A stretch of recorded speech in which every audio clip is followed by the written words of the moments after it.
mutagatifu,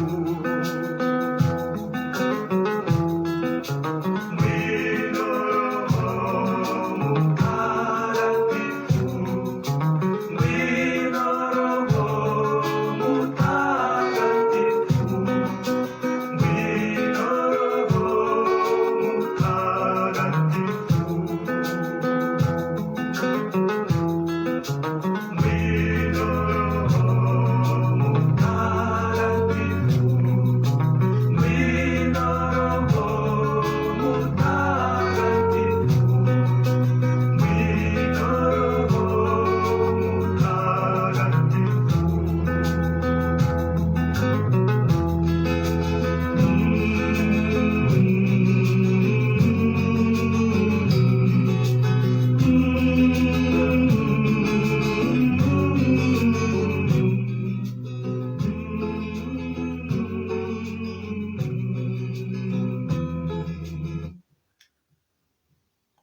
Yesu Kristo akuzwe.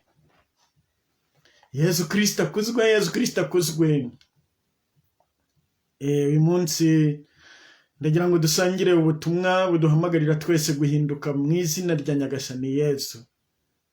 Umubyeyi Bikira Mariya afashe buri wese kwakira ubu butumwa mu izina rya Nyagasani Yesu, atari mu izina rye bwite cyangwa se ry'imitekerereze ye, ahubwo mu izina rya Nyagasani Yesu. Umubyeyi Bikira Mariya dufashe, urabona iki kibeho duhamagarira guhinduka. Fasha buri wese, umunyarwanda wese wumva uru rurimi aho ariho hose ashobore guhinduka, bityo Yesu Kristo akize roho ye akoresheje amaraso ye matagatifu. Izina rya Yesu Kristo ryamamazwe, rivugwe kandi rikundwe na bose kugera ku mpera z'isi. Urakoze mubyeyi Bikira Mariya.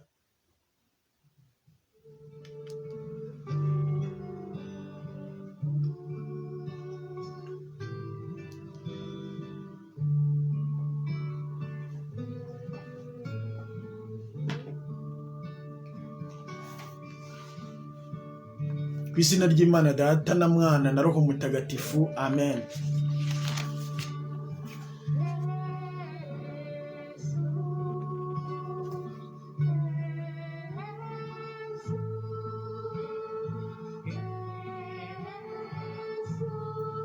Ndimo ndabwira abemera nkanjye bashobora kuvuga iri sengesho n'uyu munsi kuri iki cyumweru bari burivuge. Nemera Imana imwe, Data ushobora byose, waremye ijuru n'isi, ibiboneka n'ibitaboneka. Nemera na Nyagasani umwe Yesu Kristo, umwana w'ikinege w'Imana. Mbere ya byose Imana Data yari isanzwe imubyaye. Ni Imana ikomoka ku Mana, ni urumuri rukomoka ku rumuri, ni Imana nyakuri ikomoka ku Mana nyakuri. Yarabyawe ntiyaremwe, asangiye kamere na se, niwe byose bikesha kubaho. Icyatumye amanuka mu ijuru ni twebwe abantu, no kugira ngo dukire. Yasamwe ku bwa Roho Mutagatifu, abyarwa na Bikira Mariya, nuko aba umuntu. Yabambwe ku musaraba aritwagirira.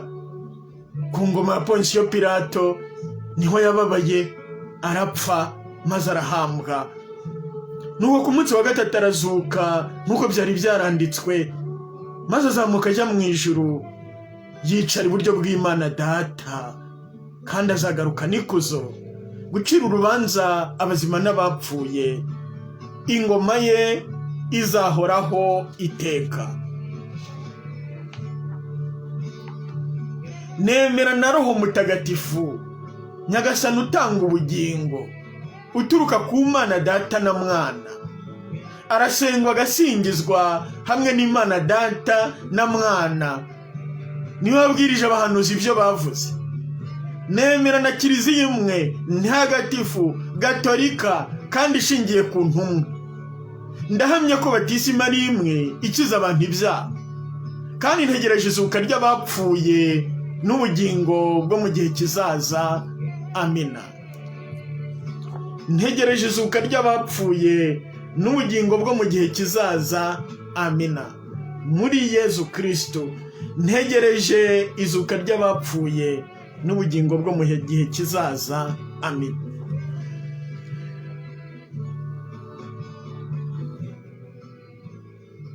Ndashaka rero kubwira bemera nkanjye aya magambo akurikira.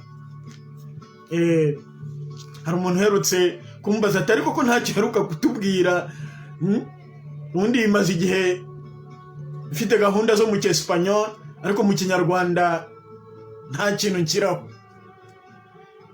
mu byerekeranye na mbese nk'uko ndimo kubikora.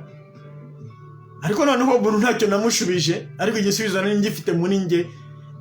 Erega ntabwo mvuga nivugira. Umunsi Roho Mutagatifu yampaye icyo mvuga nzavuga. Uyu munsi rero nakangutse nako njya sinemera inzozi. Hari abantu bubakira ubuzima bwabo ku nzozi, ibyo nta n'uburenganzira bwabo, ariko si impakana ko inzozi zishobora kuba igikoresho cya Roho Mutagatifu, ariko ibyo ngibyo ni ibintu byo gushishozwaho cyane cyane cyane.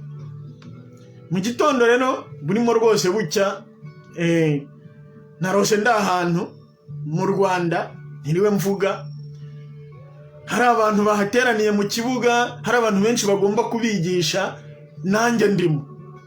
Noneho hari abandi babanje kwigisha mbere yanjye, mu babanje kwigisha nta n'umwe wabanje kwiyambaza Roho Mutagatifu. Noneho igihe cyanjye cyo kuvuga kigeze, mbanza kwiyambaza Roho Mutagatifu. Noneho ntangira mu kumwiyambaza, ntangira nsa n'uvuga akamaro ke, kugira ngo abantu basobanukirwe ko none se niba utiyambaje Roho Mutagatifu ninde urimo kukuvugiramo, uratumwa nande, uravuga iki? Ubwo rero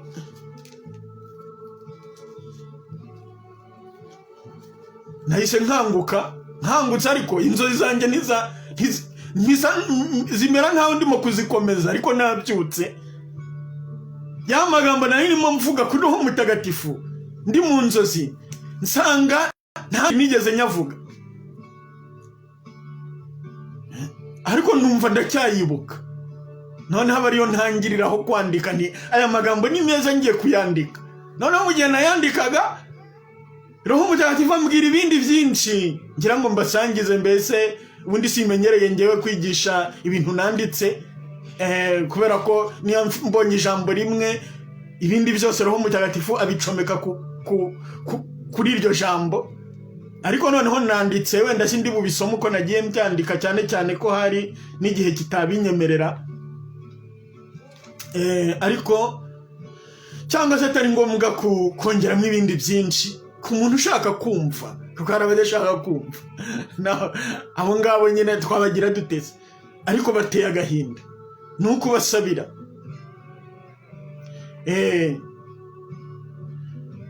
Ubwo rero kuri Roho Mutagatifu nyine,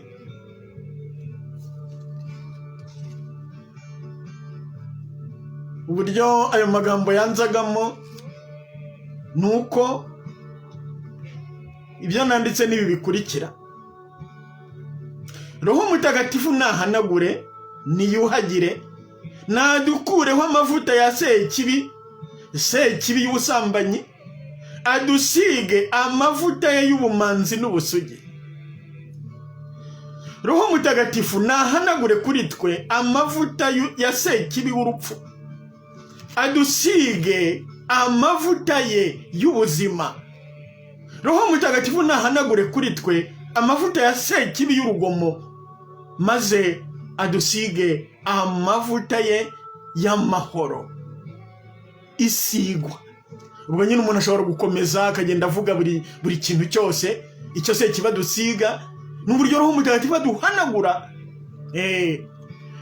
Nk'uko nta mubyeyi usiga umwana atabanje kuhagira umwanda uwo mwana yari afite, kumwuhagira. Mbese Roho Mutagatifu nawe ntashobora kudusiga atabanje kutwuhagira. Ibyo bintu tubyumve neza. Nta Roho Mutagatifu ntashobora kugusiga amavuta ye igihe wowe ufite umwanda. umwanda wa sekibi, umwanda wa serupfu, wa sebusambanyi, wa senzangano, wa semashyari, wa sebinyoma, sekibi zose. Mu yandi magambo, ntushobora kwigisha abantu ukuri kandi wowe wuzuye urwango. Ahangaha mubyumve neza, ntabwo Roho Mutagatifu ashobora kugusiga ukuri kwe, yagushyira heza. Umuntu rero wese ufata ijambo yuzuye urwango ngo agiye kwigisha abantu ukuri, aba yibeshya. Ntibishoboka. Ni sekibi zimuvugiramo ibyo yabavuga byose. Nta mubyeyi usiga amavuta ye yiguriye amafaranga ye umwana atabanje kumwuhagira. Roho Mutagatifu rero nawe amavuta ye, sobanura imbaraga ze, ubuzima bw'ubwabwo, ntashobora kubishyira ku muntu wibereye mu byaha. Niwo muntu atemeye kubivamo. Niyo mpamvu niba ushaka gukoreshwa na Roho Mutagatifu ugomba kuva none guhinduka. Nta butumwa uzigera ukora ngo urafasha abantu ni wowe sekibi zarakuzuye. Kandi rero si ngombwa ngo abantu babimenye, urabyumva? Si ngombwa ngo njyase ko nta wunzi ko nsambanira mu ibanga, wenda nisambanya. Sekibi irabizi, Roho Mutagatifu arabizi. Amavuta rero yawe agusohoka mu byo ukora, mu byo uvuga, naya sekibi. Niyo mpamvu nta mbaraga zishobora kugusohokamo zo kubohora abantu ku kibi. Roho Mutagatifu rero mu butumwa bwe kwagomba kwiyambazwa mu butumwa bwose.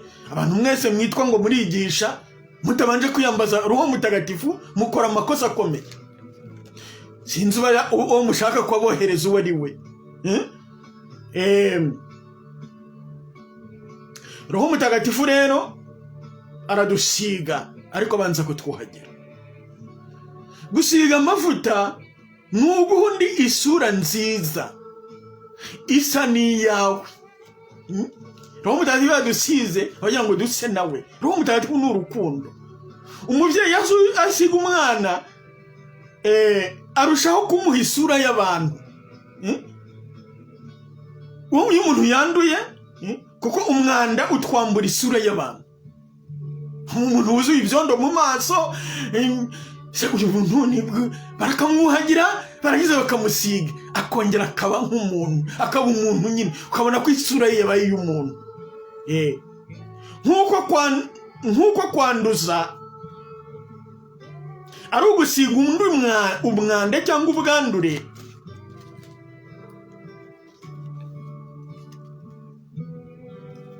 ntiwasiga undi ubwandure utifiteho. Kuko niba intoki zawe zanduye ugakora ku wundi, umusiga ubwandure.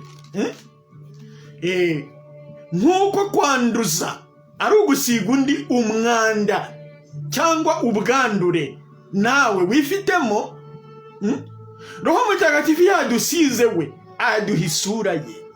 Kuko Roho Mutagatifu nta mwanda yifitemo. Ayo mavuta rero ni ishusho ye. Ayo mavuta Roho Mutagatifu adusiga ni imbaraga ze, n'ubwenge bwe, n'ubumenyi bwe, n'ubuhanga bwe, n'urukundo rwe, n'ubushishozi bwe.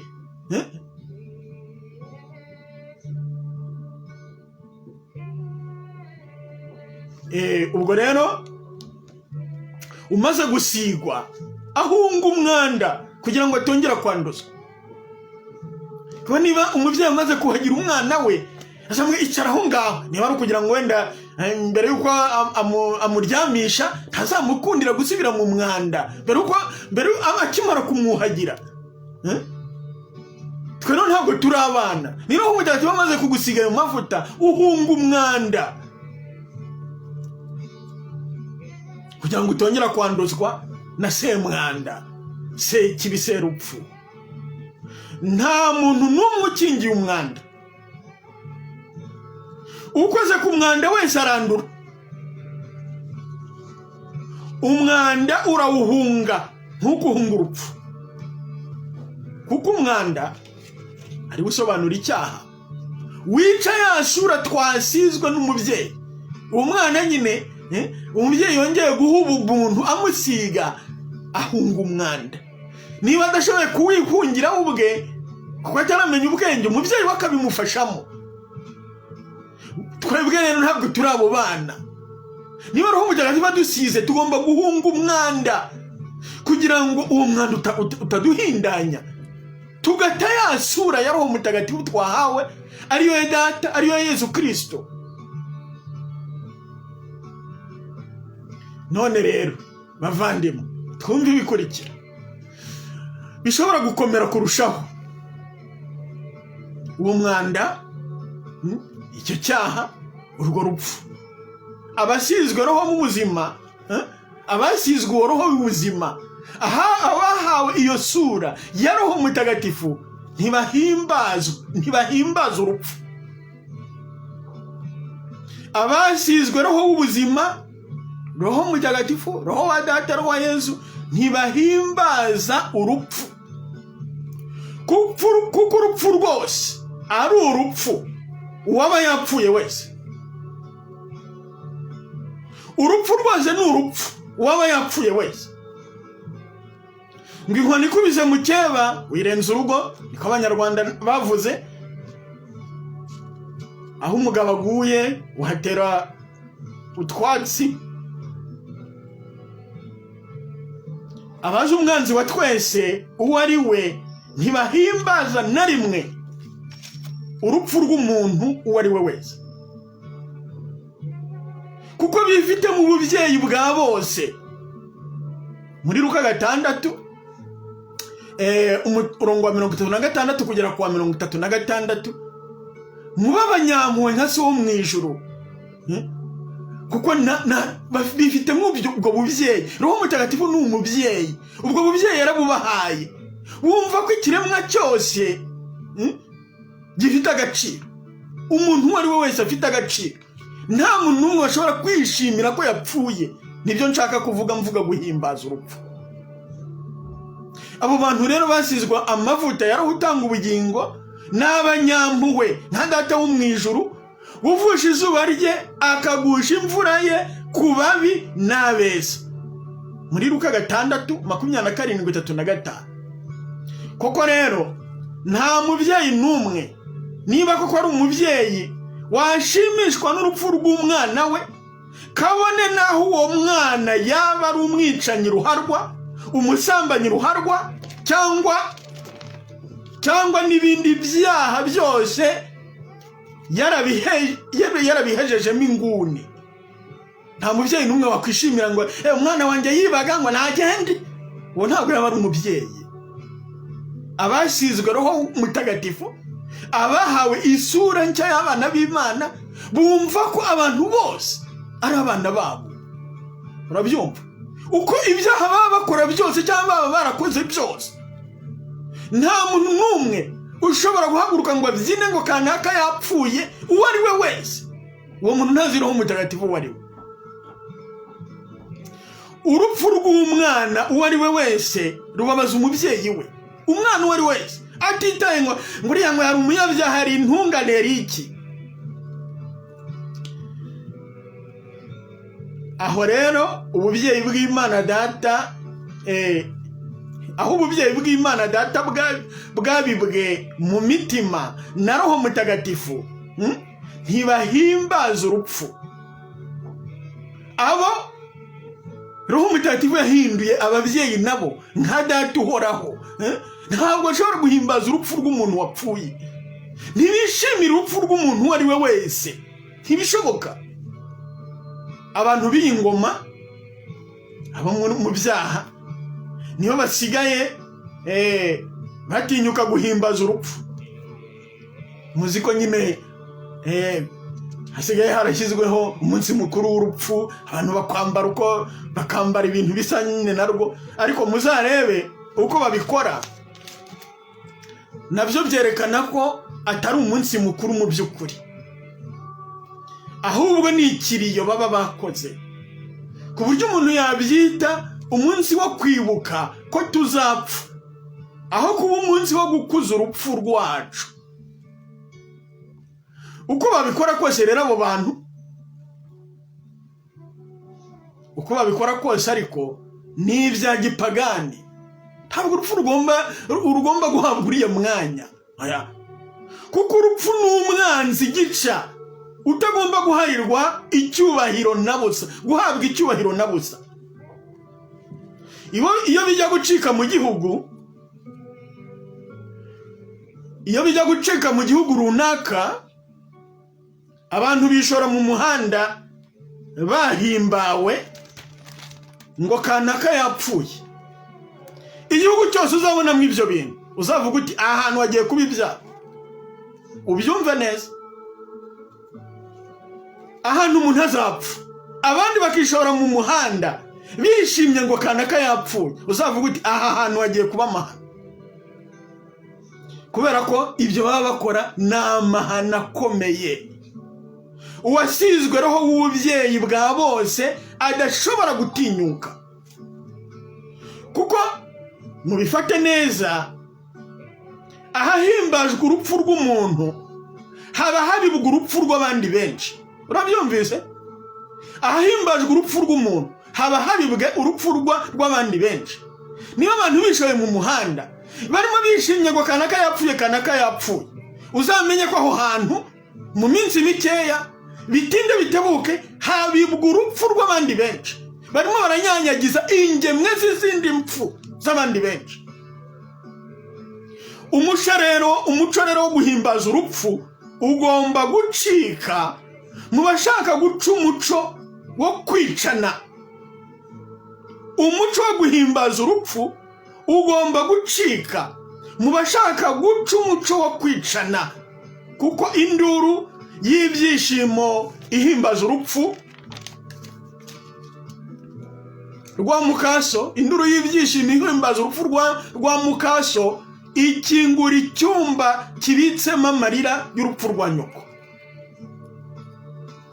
Urupfu ni urupfu waba yapfuye wese. Amaraso ni amaraso ayaba yamenetse yose. Imihigo y'amaraso ntihigwa n'abacungujwe amaraso maziranenge ya Yezu Kristo. Imihigo y'amaraso ntihigwa n'abacungujwe amaraso maziranenge ya Yezu Kristo. Tureke rero kuba abasekibi bavandimwe, tureke kuba abasekibi na serupfu. Duhimbazwa nuko hari uwo yakozeho, yo sekibi serupfu. Ahubwo tube aba Yezu Kristo wapfuye akazuka. Duhimbazwa nuko hari uwo yakozeho agakira icyaha cyangwa urupfu, agakira icyaha nka Mariya Madarena, cyangwa se agakira urupfu nka Lazaro.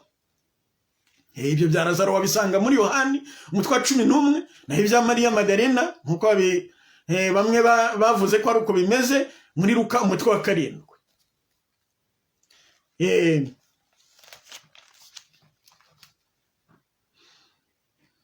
Dukomeze rero dutega amatwi mu kwemera kandi turangamiye Yesu gutanga byose, ushobora byose.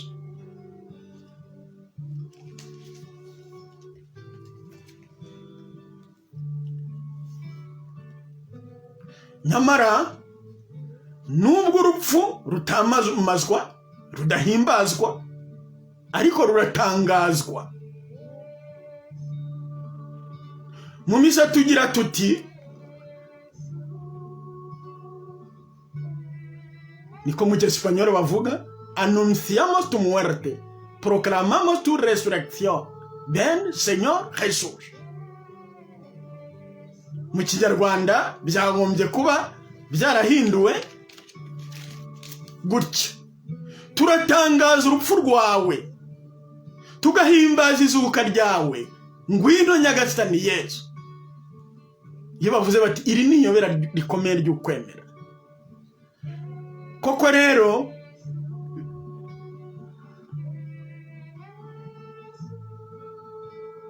byaba ari urupfu rubi gupfusha ntihagire ubimenya. Byaba ari urupfu rubi cyangwa se ni urupfu rubi gupfusha ntihagire ubimenya. Ibyo nta wundi byashimisha usibye nyine se urupfu wakwiciye. Ibimushimisha kandi nabyo bimuha imbaraga, bityo akabiba izindi mpfu. Nk'uko iyo umuntu apfuye abantu bakishima, baba barimo kubiba urupfu, ni nako iyo umuntu apfuye ntibamubike, baba barimo kubiba urupfu. Aha tubyumve neza. Ibyerekeye urupfu byose bigomba gutwikururwa. Ni ukuvuga, hagomba kuvugwa icyo umuntu yazize, kandi akaba ari cyo kivugwa koko. Naho ubundi iyo bitagenze gutyo, rwa rupfu rwisasira abandi. Iryo ni ibanga ry'urupfu. Iyo umuntu apfuye bakabeshya ngo yishwa na kiriya kandi atari cyo cyamwishe, baba babiba urupfu, kuko icyo kinyoma kirimo urupfu. Rwa rupfu rw'uwo muntu rwihisha muri cya kinyoma. None se byari kugendekera bite isi iyo uwa mbere wishwe na coronavirus COVID-19 atavugwa, ngo abantu baburirwe ko iyo ndwara yica bityo bayirinde? Ibyo twabivuga no kuri sida. Iyo abantu bose kugeza ubu sida yishe, nta muntu wigeze avuga ngo hari indwara yitwa gutya ngo yica. Biba byaragendetse gute? Iyo rero umuntu apfuye, ibyerekeranye n'urupfu rwe ntibivugwe, ntibitangazwe, mujye mumenya ko ibyo bintu bibitsemo urupfu kandi rushobora kwica abandi benshi. Igihe cyose abantu bapfa ntihavugwe icyo bazize, nabwo haba habibwa urundi rupfu mu bantu.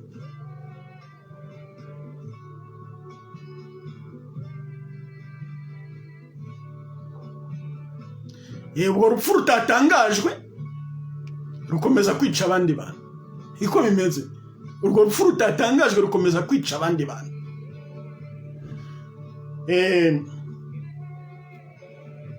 Urwo rupfu rutatangajwe rukomeza kwica abandi bantu kuki? Kuko nyine iyo ruvuzwe abantu bararwitaza.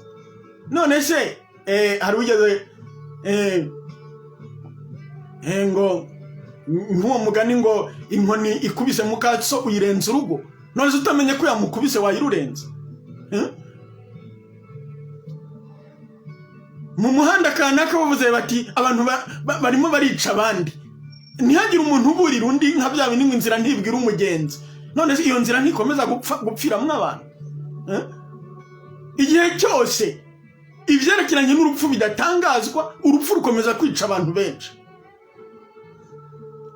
Kuko iyo abantu bamaze kumenya iby'urwo rupfu, urwo rupfu rutakaza imbaraga. Ukuri rero kumfu z'abantu niko kurimbura imbaraga z'urupfu, imbaraga z'ubwicanyi mu bantu. Iryo banga rirakomeye. Ndabisubiramo. Ukuri rero kumfu z'abantu niko kurimbura imbaraga z'ubwicanyi mu bantu. Umuntu wese wapfuye yishwa aho ari hose ntibivugwe, haba habibye urupfu ruzica abandi benshi. Mu kwemera kwacu, nk'uko Pawulo intumwa mutagatifu abitwigisha Nyoro y'Abanyakorinti, yandikiye Abanyakorinti umutwe wa 15 umurongo wa 1 kugera ku wa 5, ari nabyo twamamaza mu kwemera kwacu. Turavuga tuti Yesu yarapfuye nk'uko byari byaranditswe, arahambwa, azuka ku munsi wa 3. Ngiye inzira Yesu yaduhaye cyangwa se yaduharuriye ituyora mu ikuzo rihoraho: gupfa, guhambwa no kuzuka. Ngiye inzira y'umucyo yo guhangana n'urupfu. Wacu twabemera Yesu, abacu bapfuye turabashyingura, turabahamba. Iryo jambo ntitugomba gutinya kurivuga, kuko Yesu yarahambwe atagatifuza imva. Yesu yarahambwe atagatifuza imva. Kuri twe imva ni ntagatifu. Imva y'uwemera wese ni ntagatifu, kandi iyo mva ni iyanjye, iyo mva ni iyawe, kuko twese tuzapfa. Uwibeshya ko atazakorwaho n'urupfu akazatura nk'umusozi, we azapfa rubi kurusha abandi. Nako we yapfuye ahagaze kuko nta buzima yifite n'imbere. Buri wese rero afite uburenganzira bwo gushyingurwa igihe apfuye. Ahantu hose hari umuntu wapfuye akaba atarakinguwe, urwo n'urupfu rwabibwe kandi ruzarangira rwisha abandi bantu. Igihe cyose umuntu apfuye akabura gishyingura, tujye tumenya ko ayo mahano abategura ndi. Intumbi yanditse ku gasozi ibihamagara izindi ntumbi, kandi kwandikwa ku gasozi nta kundi usibye kugumishwa ku isi y'abazima igihe umuntu yagombye guhabwa uburuhukira akwiye mu bapfuye. Twibuke ko iyi ari inzira ya twese. Iyi ni inzira ya twese. Ikijamuri cyose kizanyura aho ngaho,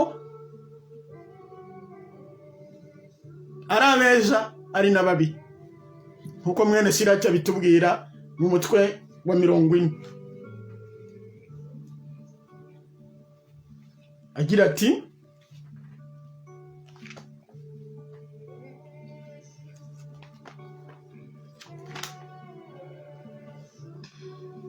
amagorwa menshi yaremewe buri muntu wese.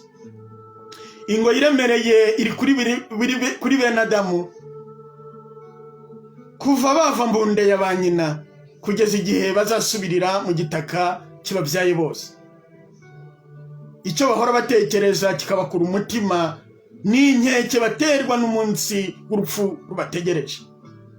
Kuva kuwicaye ku ntebe y'ikirenga kugera kuwivurguta mu gitaka no mu ivu, kuva kuwambaye iby'umuhemba n'ikamba kugeza kuwifubika utwambaro tutameshe, bose barangwa n'uburakari, ishyari n'impungenge, inkeke, ubwoba bw'urupfu, inzika n'intonganya. Buri wese ndetse niyo aryamye ku buriri bwe, ibitotsi by'ijoro ntibimworohereza inkeke asanganywe. Asinzira buke nabwo ntaruhuke, ibitotsi bikamuhondobereza nkaho yiriwe akora, agakuka umutima kubera inzozi yarose, mbese agahamuka boshye umusirikare ucitse ku icumu. Iyo ibyo birangiye arakanguka, agatangazwa n'igishyika yari afite. Hari ibintu byagenewe ikinyamubiri cyose, kuva ku muntu kugeza ku nyamaswa. Cyakora abanyabyaha bizababaho inshuro ndwi. Ibyo ni urupfu, amaraso, intonganya n'inkota, ibyago, inzara, ibitotezo n'ibyorezo. Ibyo byose byaremewe kurwanya indakoreka, nizo zatumye haza umwuzure. Ikintu cyose kivuye mu gitaka gisubiramo, n'ibivuye mu mazi bigasubira mu nyanja. Mwene Siraki umutwe wa 40 umurongo wa 1 kugera kwa 11.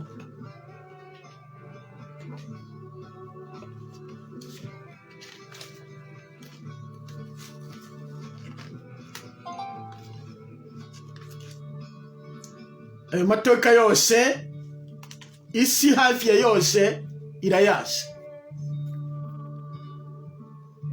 Nkuko Yesu avuga mu buhanuzi bwe ati, aho intumbi zizaba ziri niho inkongoro zizakoranira. Aya magambo Yesu yayahanuye ayerekeza ku byago bikomeye byari bigiye kugwirira abantu. Koko rero mu makuba akomeye inkongoro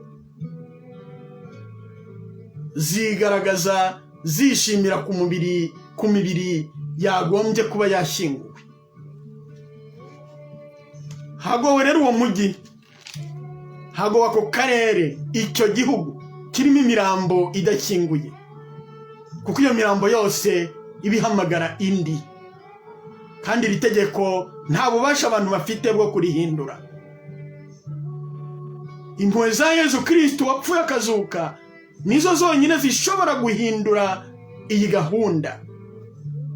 Niyo mpamvu gusabira isi muri iki gihe ari ngombwa, kuko nkuko Bikira Mariya mutagatifu yabitubwiriye ikibeho, isi imeze nabi, isi imeze nabi, isi igiye kugwa mu rwobo. Ngaho rero twebwe abemera Yesu Kristo wapfuye akazuka, ni mucyo kunjya ubumwe mu isengesho twisunze Bikira Mariya, maze tubuze urupfu kubyina intsinzi.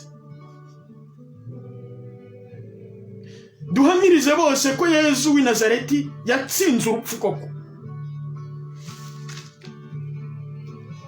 Iki gitabo cya mwene Siraki nasomye, hari bamwe batakigira batagira muri Bibiliya zabo, barabemenge, kuko iyo uhakanye igice burya uba ubihakanye byose. Simbasabye kuba abagatolika, kuko Bibiliya ntagatifu ni ya Kiliziya Gatolika, usibye ko byaba ari umugisha ukomeye, ariko kuba umuhakanyi ku ijambo ry'Imana witwa ko wamamaza ibyaryo ni akaga. Bimenye neza, wowe utari umugatolika, Bibiliya yuzuye ni Bibiliya ntagatifu. Bibiliya yuzuye ni Bibiliya ntagatifu, niyo irimo ijambo ry'Imana, kuko ntabwo ijambo ry'Imana riciye mu ibice. Naho izindi zifite ibyo zahakanye, kandi naho izindi zifite ibyo zahakanye, kandi uhakanye igice aba bihakanye byose. Nubwo se kibimubeshya ko atari uko bimeze. Yezu we avuga ukuri, ati nta kanyuguti na kamwe kazava ku byanditswe muri Mateyo 5:17 kugera kuri 19. Ubundi agakomeza ati, akatubwira ati uzaba indahemuka muri duke, ubaye indahemuka mu duke aba ni indahemuka mu byinshi. Nubaye umuhemu muri bike aba umuhemu muri byinshi. Utwo duke mwakuyeho mwita duke kuri Bibiliya mwarahemutse, bikaba bibagira abahemu no mu zindi. Ntawe nciriye urubanza, ni uguhamagara buri we. Wenda hari n'umuntu utabizi, azi ko muri Bibiliya yera byose birimo. Oya, hari ibyahakanywe, kandi ibyahakanywe ni ijambo ry'Imana naryo. Ntabwo ijambo ry'Imana rero rifite uburenganzira bwo kuricamo ibice. Amaraso ya Yezu Kristo wapfuye akazuka natereho ikashi buri wese uzumva ubu butumwa, natere ikashi kuri ubu butumwa buri wese, hatazagira ubukoresha ibyo yishakiye, kuko icyo mbutangiye ni ukugira ngo abantu bahinduke, bareke kwicana, bafashe hasi imigambi yo kumena amaraso, baharanira ubugingo bw'iteka. Amaraso ya Yezu Kristo wapfuye akazuka natere ikashi kuri ubu butumwa bwo kuzakoreshwa n'abashaka ibindi bitari ubugingo bw'iteka.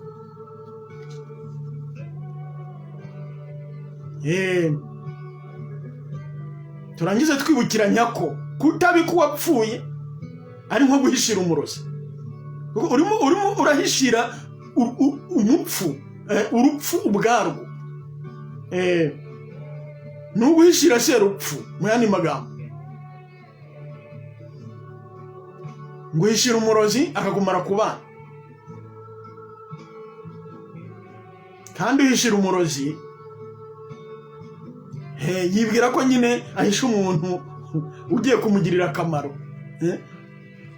Bavandimwe rero, Yezu Kristo yatsinze urupfu. Ndangije nsaba umubyeyi Bikira Mariya ngo adufashe gukira ibikomere byose twateye n'abantu bapfuye batigeze bashyingurwa, batigeze babikwa, baba abanyarwanda n'abanyamahanga, kuko nta gihugu ibyo bitarimo. Hari abantu ibyo ngibyo babyigibagiza. Nta gihugu na kimwe kuri iyi si kitagira abantu bashimuta abandi kandi abantu ntibaboneke. Murabyumva? Abo bantu rero ni urupfu ruba rubibwe muri icyo gihugu. Niyo mpamvu tugomba gusenga cyane. Urumva ko nyine abashimutsi si bamwe muri buri gihugu, n'impamvu si zimwe, ariko ubushimusi ni bumwe. Icyo butwara ni kimwe, ni ubuzima bw'umuntu. impamvu bwaba bukozwe izo arizo zose.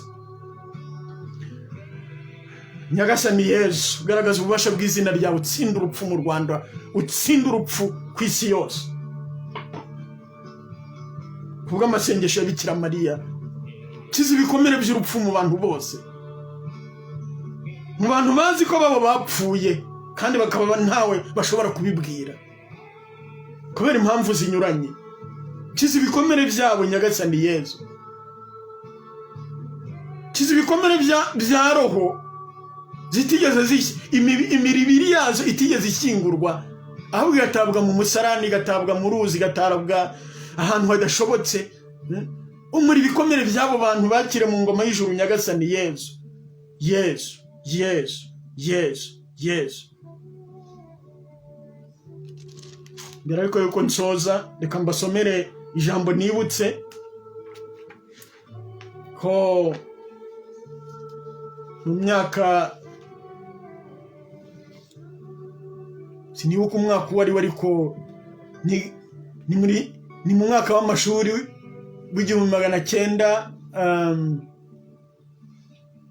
1990, narambuye Bibiliya nari mfite mbumbura aha hantu. Uhoraho arambwira ati ntuzashaka umugore, nta muhungu cyangwa umukobwa uzabyarira aha hantu. Koko rero Uhoraho avuze atya ku byerekeye abahungu n'abakobwa bazavukira aha hantu kuri ba nyina na ba se bazababyarira muri iki gihugu. Bazamarwa n'inzara, ntibazaririrwa cyangwa ngo bahambwe. Bazahinduka ifumbire y'ubutaka, bazarimburwa n'inkota n'inzara. Intumbi zabo zizaribwa n'inyoni zo mu kirere n'inyamaswa zo mu ishyamba. Mu gitabo cy'umuhanuzi Yeremiya umutwe wa 16 umurongo wa 1 kugera ku wa 4. Njyewe rero muri icyo gihe kubera ko narafashe umugambi wo kwiyegurira Yezu Kristo mbu umusaserodoti, ibi bintu nabyohereje icyo gihe umuntu nari nandikiye, ndamubwira nti reba ijambo nabonye. Igisobanuro cyabyo muri icyo gihe numvaga nyine ko Yeza ambwira ati naguhisemo koko. Ariko noneho nongeye kwibukira ijambo, numva atari cyo ryasobanuraga gusa, ryabaraburiraga n'Abanyarwanda mu byakurikiyeho nyuma yaho. Nongeye rero kwibuka iri jambo. None rero Banyarwanda muvandimwe, ntabwo tuzi ejo bizaba, ariko nyamara wowe Yezu aragukunda. Nta muntu n'umwe muri twe ushobora guhindura amateka y'igihugu, nta n'umwe. Hari umuntu wese ushobora kwibeshya ko afite ububasha mu ntoki ze, nawe urumva. Ariko nyamara hari ibyo dushoboye, ni uguhindura roho zacu, kandi wowe uhindutse n'undi agahinduka, hari noneho ya mateka yaboneraho guhinduka. Abantu bose bafite amaboko arimo ibikoresho byo kumena amaraso. Banyarwanda, muntu wese ufite mu ntoki igikoresho cyo kwica abandi, aho uri hose, waba mu Rwanda waba hanze yarwo, ukaba urimo gucura imigambi yo gucurangura Abanyarwanda, Yezu Kristo arakubwiye ati fasha inkota yawe hasi, nk'uko yabwiye Petero, kuko uzicisha inkota wese azicishwa indi. Buri wese abyumve, Umunyarwanda wese uri mu Rwanda, uri hanze yarwo, aho ari hose, uzicisha inkota wese azicishwa undi. Munyarwanda bimenye, ni Yezu bikubwiye, kuko Yezu Kristo yaraduhanuriye, yaratwigisha. Bavandimwe, tureke gushaka kumena amaraso, y'Abanyarwanda. Hari izindi ntwaro zihari zitari zo kumena amaraso, kandi zishobora gukora ibitangaza. Nemera ko isengesho rifite imbaraga. Niyo mpamvu abantu mwese koko mwemera Yezu Kristo atari ukubeshya, kuko abenshi barabeshya, cyangwa se abenshi turabeshya. Kuko tutabeshya isengesho ryacu ryakwera imbuto. Reka twemere dufashe hasi urupfu. Kuvuga ngo umuntu yapfuye ukishima, nawe ejo uzapfa, bikunguye iki? Utagiye mbere yanjye niho hahandi nawe uzagenda. Ahubwo icy'ingenzi ni ugushaka ubugingo bw'iteka, ubwo bugingo budapfa. banyarwanda mwabatijwe mu izina rya Data na Mwana na Roho Mutagatifu, igihe kirageze ngo imitima yacu ihinduke. Dufashe hasi ivangura abahutu, ivangura abatutsi, ivangura abatwa, kandi ibyo ye kuba amapolitike, kuko nyine abanyapolitike bavuga ikimwe ejo bagakora ikindi. Ibyo ngibyo ni ibyabo. Twebwe turi aba Kristo Yezu wapfuye akazuka, kandi nitwe tugomba kuba urumuri rw'isi. Niyo mpamvu umuntu wese wifitemo koko Yezu Kristo kandi ushaka kugirira neza abanyarwanda, kugira neza isi yose, ahamagariwe gusenga cyane, ariko mbere na mbere guhinduka. Kuko niba udahinduka, isengesho ryawe ni ubusa, amarozari yose uzavuga ntacyo avuze. Uzaba yavugira mu nyenga se wibereyemo, mu rupfu rugutuyemo, nirwo uzaba urimo kugaburira. Roho Mutagatifu niwe usenga, niba atagutuyemo isengesho ryawe ntacyo rivuze. Urabyumva? Niyo mpamvu rero guhinduka ariyo ntambwe ya mbere. Nk'uko Pawulo Mutagatifu atubwira mu Efezi 5:14 ati, kanguka usinziriye, haguruka uva mu bapfuye, Kristo Yezu kumurikire.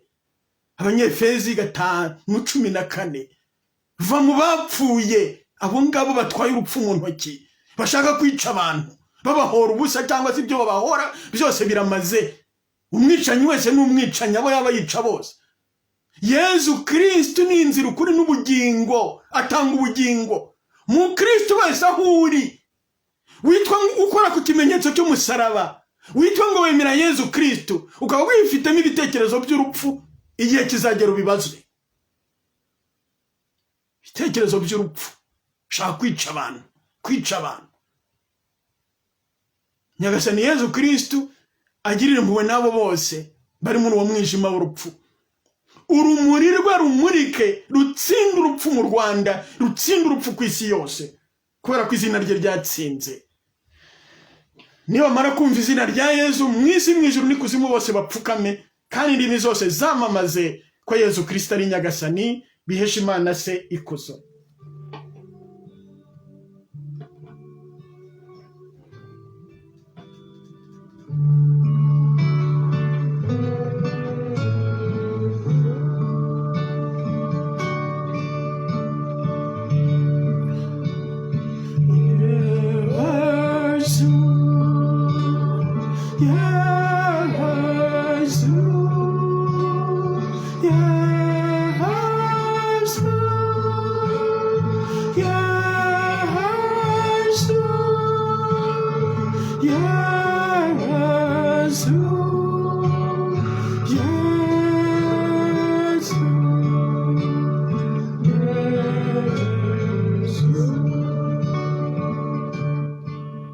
Nyagasani Yezu, girira amasengesho ya Bikira Mariya ubu ubugingo bw'iteka mu banyarwanda. Yezu muzima, rambura ibiganza byawe ku banyarwanda aho bari hose, usenye intwaro z'urupfu mu buzima bwabo, mu mitima yabo. Nyagasani Yezu, shyira urumuri rwawe ahantu hose hari intumbi, umuntu wese wapfuye aho ari hose, bishyirwa ahagaragara, uwo muntu ashyingurwe mu cyubahiro, abikwe, ahambwe uwo ari we wese. Nyagasani Yezu, ibintu byose byo guhishira impfu, kubera ko abantu bajimije kanaka bakamurigisa bakamwica, nibagatashaka ko urupfu rwe rutangazwa, ibyo byose urumuri rwawe nirubitwikurure, rushyirwa ahagaragara, urupfu rutsindwa mu Rwanda, rutsindwa mu banyarwanda, mu izina ryawe Nyagasani Yezu. We wazutse ugatsinda urupfu kuri iki cyumweru, tsindira abanyarwanda urupfu mu izina ryawe. Urumuri rwa Pasika nirumurike ahantu hose mu Rwanda no hanze yarwo no ku isi yose, maze umuntu wese wazimiye iby'urupfu rwe bivugwe, bigaragare mu izina ryawe Nyagasani Yezu.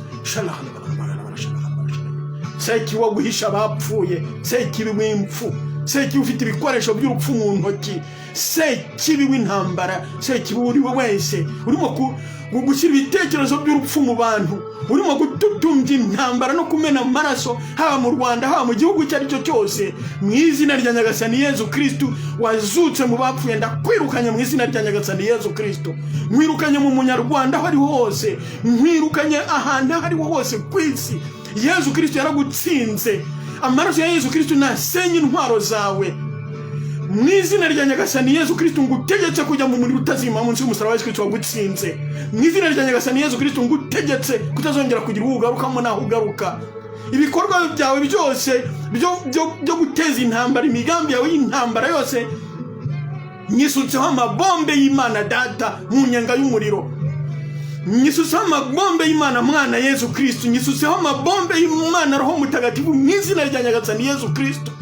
Ibyo wari warateguye byose byo kuryanya abantu, byo kurwanisha abantu, byo guteza kumena amaraso, imivu y'amaraso, ndabisenye mbisengesheje amaraso ya Yesu Kristo acungura abantu. Igishura cy'umubyeyi Bikira Mariya nigikingira abantu bose washaka kwica. Washaka kwica bose Sekibi ndabakwanse mu izina rya Nyagasani Yesu Kristo. Intumbi zose wahishe, abantu bose bapfuye wahishe amakuru y'ibyerekeranye n'urupfu rwabo, ndabakwambuye ayo makuru, ndayakwambuye mu izina rya Nyagasani Yesu Kristo, kugira ngo abantu bose bapfuye bahambwe, kugira ngo basangire guhambwa na Yesu Kristo, batsinde urupfu, bagutsinda wese rupfu, maze bazukane na Yesu. Sekibi, ibikorwa byawe byose by'amahane, ibikorwa byawe byose by'inzangano, by'amavangura, by'ubwoba mu bantu, by'urwikekwe, ibikorwa byawe by'ibinyoma byo kubeshyera abantu, byo guhimbira abantu, byose ndabisenye, bisenyesheje amaraso ya Yesu Kristo mu izina rya Nyagasani Yesu Kristo. Inkota ya Mutagatifu Mikayire ni senyagura intwaro zawe zose. Inkota z'abatagatifu bose nizisenyagure, inkota zawe zose zihindura umunyonga Sekibi mu izina rya Nyagasani Yesu Kristo. Intwaro z'abamarayika batagatifu Mikayire, Rafayire na Gaburiyeli batagatifu nizisenyagura ingabo zawe Sekibi zo kubibura urupfu mu bantu. Sekibi wateje indwara mu bantu, coronavirus ko bisiye nube n'ubundi burwayi, ndakwirukanye mu izina rya Nyagasani Yesu. Sekibi Nyabingi ndakwirukanye mu izina rya Nyagasani Yesu Kristo. Sekibi Bitega ndakwirukanye mu izina rya Nyagasani Yesu. Sekibi buri wese ndakwirukanye mu izina rya Nyagasani Yesu. Genda ujye mu rutazima munsi y'umusaraba wa Yesu Kristo wagutsinze. Ntuzagira ugarukamo, ntuzagira aho ugaruka.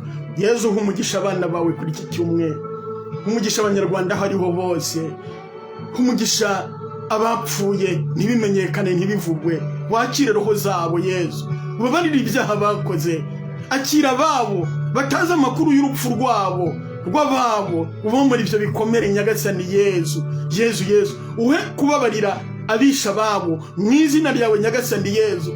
We wapfiriye ku musaraba usenga usaba so uti dawe bababarire kuko batazi icyo bakora.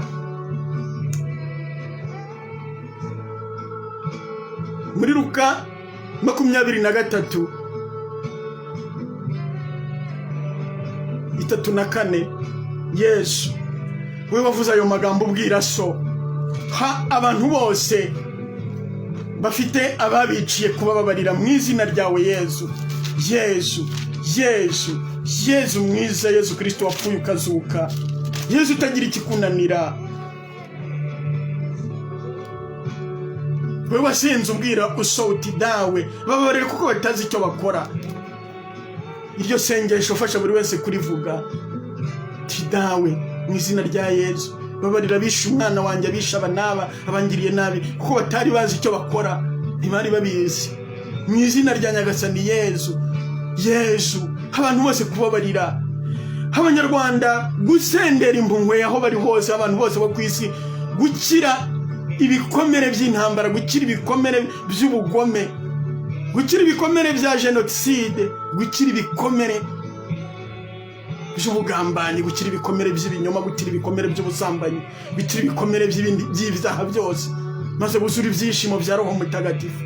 Yesu mwiza, rambura ibiganza byawe maze uganze umwanzi Sekibi Nyagasani Yesu Kristo wapfuye ukazuka. Fasha buri wese gufata icyemezo cyo guhinduka, abakibereye mu byaha, abo basambanyi, abo basinzi ibyo bisambo, abo biba, abo bicanyi, abo bose bagirira n'ababandi, abo buzuye amashyara, abo banyabinyoma n'ibindi bibi byose, bahamagarire guhinduka kandi ubaha imbaraga Yesu. Ni wewe wenyine ushobora kubikora, bahiyungabire guhinduka Yesu Kristo wapfuye ukazuka, Nyagasani Yesu mubyeyi Bikira Mariya, fasha buri wese kwakira Yesu uyu munsi no guhinduka. mwamikazi wa Kibeho Bikira Mariya, sabira u Rwanda amahoro, sabira buri munyarwanda wese agira amahoro. Abapfuye bakire mu ngoma ya Yezu Kristo umwana wawe, kandi abapfushije ababo bakiri ibikomere by'urupfu kubw'amasengesho yawe. Mubyeyi utwigisha kwiyumanganya, ndakuramutsa Mariya wishine muhorana n'Imana, wahebuje abagore bose umugisha, na Yezu umwana wabyaye arasingizwa. Mariya mutagatifu umubyeyi w'Imana, urajya udusabira tw'abanyabyaha kuri ubu n'igihe tuzapfira. Amen.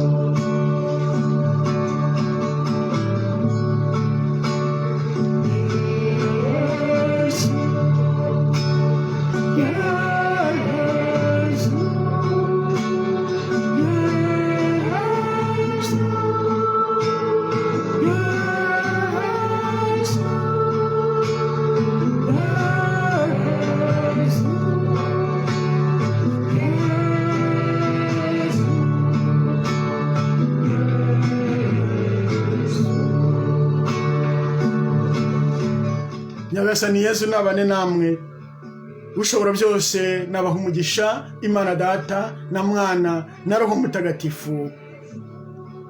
Nyagasani Yezu abasendereza amahoro ye n'ibyishimo.